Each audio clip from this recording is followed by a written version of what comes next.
Hey guys, and welcome back to another video, and today I'm going to be covering whether or not I think you should be buying this Palantir dip. Now, if you haven't heard of this company still, it's one that started out as a pretty under the radar stock. It sat right around its IPO price at $10 for around a month and a half before making its initial run and touching $30. This then expanded even further, and the all-time high of the stock sits right at $45 even. Now, a lot of this can be chalked up to a lot of Reddit hype that it received. It became a popular pick of Wall Street bets, and I think that's a large reason why it was able to get up all the way to the 52-week high of almost $50. Now, recently though, as it's begun to come down and reach a more reasonable range of this $25 to $30 range, there's been a lot of people telling you to buy it, and it's dropped even further now and fallen down to the high teens. So in today's video specifically, I'm going to be covering a little bit about what Palantir does, as well as whether or not, once again, should you be buying the dip before their earnings call tomorrow morning. So let's go ahead and get into what they do. Now, this is kind of hard to explain because they're a data and AI company, and this is something that a lot of people just aren't going to be able to understand. But this article does a pretty good job of explaining the basics. They split up into three products: Gotham, Metropolis, and Foundry. Gotham is used for counterterrorism, so that's going to be used in the United States government. Then you have Metropolis, that's used in the financial sector with hedge funds, banks, and other financial companies. And then the third product, Foundry, is used by their commercial clients. They have a whole bunch of these, but the three that they list are Merck, Airbus, and Fiat. Now, here is a little something that I actually didn't know about Palantir before researching for this video. When they're first acquiring a customer, if that company happens to have a revenue that's less than $100,000, which is actually something that's true for a surprising amount of companies, they don't charge them anything, little to no cost. In the next stage though, as that company exceeds $100,000 revenue, they begin to slowly scale up what they charge them until they get to their normal price, whatever that might be for that specific service. Now, before we get into how their last earnings call went, let's get into one concern that a couple of people have about this company. This concern is with insider selling. You can see that recently, all throughout this month and the last, there's been a lot of insider selling. One thing to keep in mind with this though is that the majority of these insider sells have been coming from this one insider in Alexander Karp. Another thing to keep in mind with this fact is that this same guy, Alexander Karp, has also been doing a lot of insider buying within the company. I'm not sure exactly what he's doing, but the point is he's both buying and selling. Why is he insider trading his company back and forth? I don't know, but I don't think it's something too much to worry about. Another thing to look at is these numbers right here. This is the total amount of shares that were insider bought and insider sold. And you can see that the number of shares that are being bought by these insiders far exceeds the number of shares that are being sold by these insiders for both the 3-month and in the last 12 months. Now let's go ahead and have a look at how their Q4 business update or their Q4 earnings turned out. The question once again is, should you buy this dip before earnings? And I'll be making a clear answer to that at the end of the video, but let's continue with some of the evidence that I'm seeing.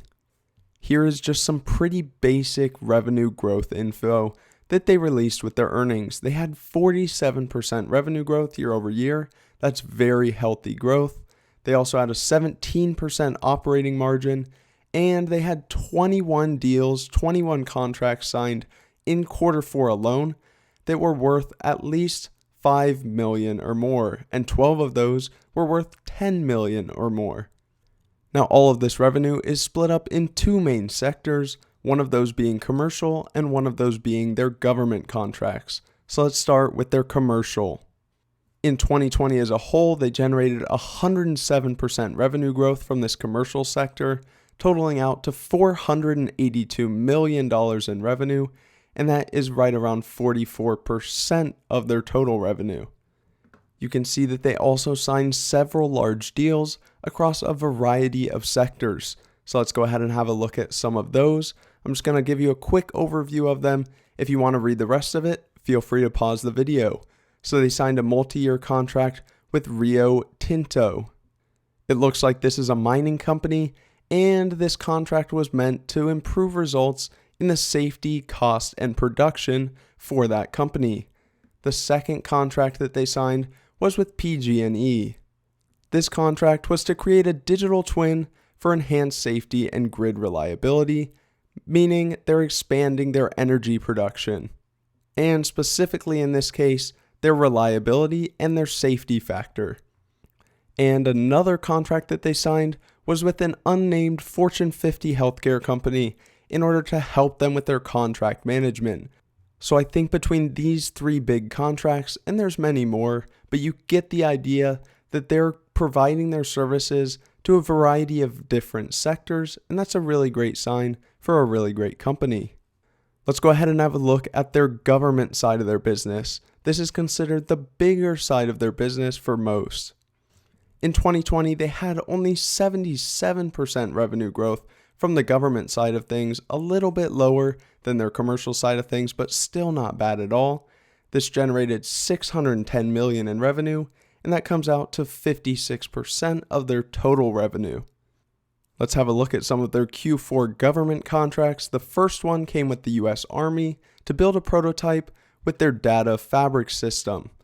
One interesting thing that I will point out about this contract in particular is that this phase 1 is only valued at right around $8.5 million, but the total potential for this one contract alone, $250 million. Another contract they signed was actually outside of the United States. In the UK, they signed a 2-year deal with NHS England in order to help distribute Rona vaccines. And another one of their big government deals came with the FDA, a 3-year, $44 million contract. And this was just expanding on a partnership that already existed. These expansions of partnerships with their current customers is something that's pretty common within the company. You can see that their average revenue per customer has been growing 41% in the last year. Now, some of this might be because they're signing these bigger deals with different companies, but some of this is also going to be gaining revenue from companies that they also had a partnership in 2019. The last thing that I want to point out today, and something that I also like that Palantir pointed out, is the fact that they're just beginning to acquire these huge companies.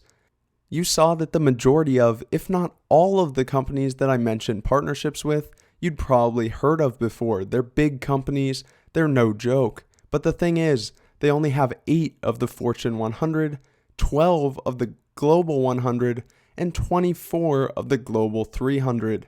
There's still a whole bunch of other huge companies that they're looking to acquire.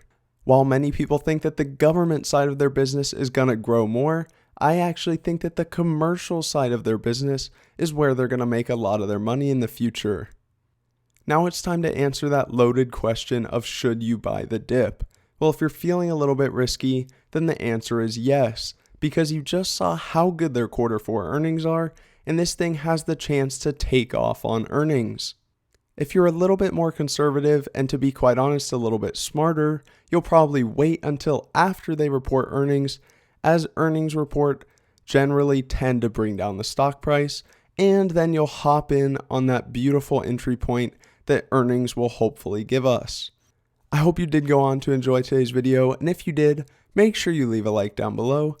Subscribe while you're down there. We'd love to have you as a new subscriber, but other than that, I'll see you in the next one.